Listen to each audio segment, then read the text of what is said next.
अगली खबर कानपुर से है। एबीपी गंगा की खबर का वहां पर बड़ा असर हुआ है। शराब पार्टी करने वाले एम्बुलेंस कर्मियों की सेवाएं समाप्त कर दी गई हैं। घाटमपुर सीएससी में एम्बुलेंस कर्मी शराब पार्टी कर रहे थे। मरीज को हैलेट अस्पताल ले जाने के बजाय ये शराब पार्टी कर रहे थे। घाटमपुर सीएससी से मरीज को हैलेट रेफर किया गया था। 108 और एएलएस एम्बुलेंस सेवा के 4 ड्राइवर्स और 2 ईएमटीज की सेवाएं समाप्त कर दी गई हैं। कानपुर से बड़ी खबर।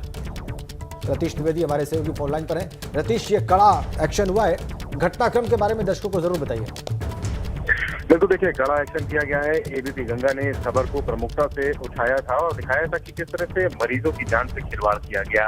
दरअसल घाटमपुर सामुदायिक स्वास्थ्य केंद्र में एक मरीज जंगली जानवर के काटने के बाद जख्मी हालत में ले आया गया था, लेकिन घाटमपुर सीएससी से उसे हैलेट अस्पताल को रेफर कर दिया गया था। घटनाक्रम इसी के बीच का है, जब एम्बुलेंस में मरीज और उसके परिजन बैठे एम्बुलेंस चालकों का इंतजार करते रहे, उनसे मनुहार करते रहे, गुहार करते रहे कि सामुदायिक स्वास्थ्य केंद्र से हैलेट की तरफ वो उनके मरीज को ले चले, लेकिन जो एम्बुलेंस कर्मी थे वो शराब पार्टी, मुर्गा पार्टी में बिजी रहे।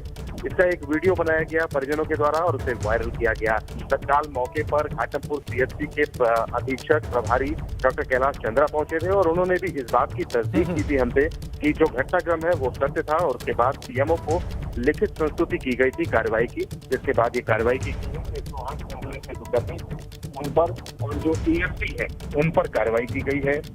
108 और एएलएस एम्बुलेंस सेवा के 4 चालकों और 2 ईएमटी की सेवाएं समाप्त कर दी गई हैं और कुछ अन्य लोग जो वीडियो में नजर आ रहे हैं उन पर उनकी जांच की जा रही है और जांच के बाद उन पर कार्रवाई की जाएगी। बहुत शुक्रिया आपका रतीश। लखनऊ से अगली खबर। 5 कस्टम ऑफिसर्स निलंबित कर दिए गए हैं। एक अधीक्षक, 4 वरिष्ठ इंस्पेक्टर इनमें शामिल हैं। तस्करों की मदद करने का इन सभी पर आरोप है और कस्टम कमिश्नर ने ये कार्रवाई की है। एयरपोर्ट पर तैनात सीमा शुल्क के 5 अधिकारियों का निलंबन किया गया है।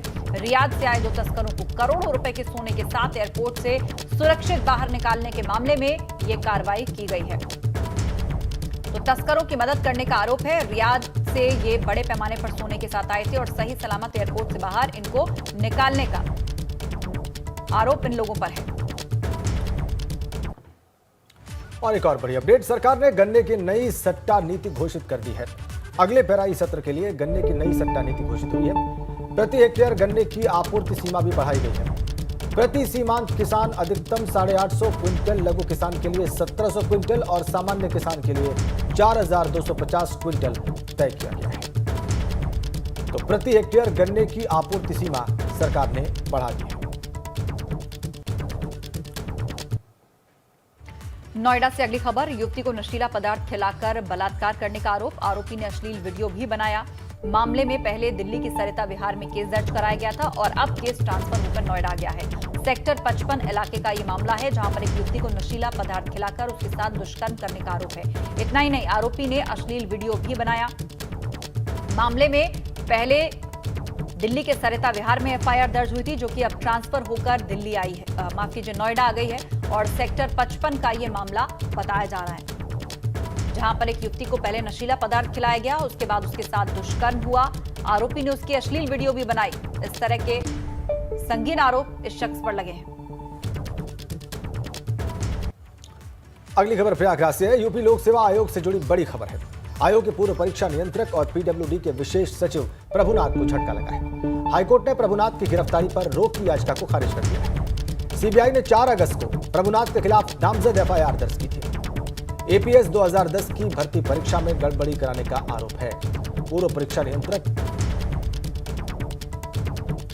याचिका खारिज। गिरफ्तारी पर रोक की जो याचिका थी उसको हाईकोर्ट ने खारिज कर दिया है।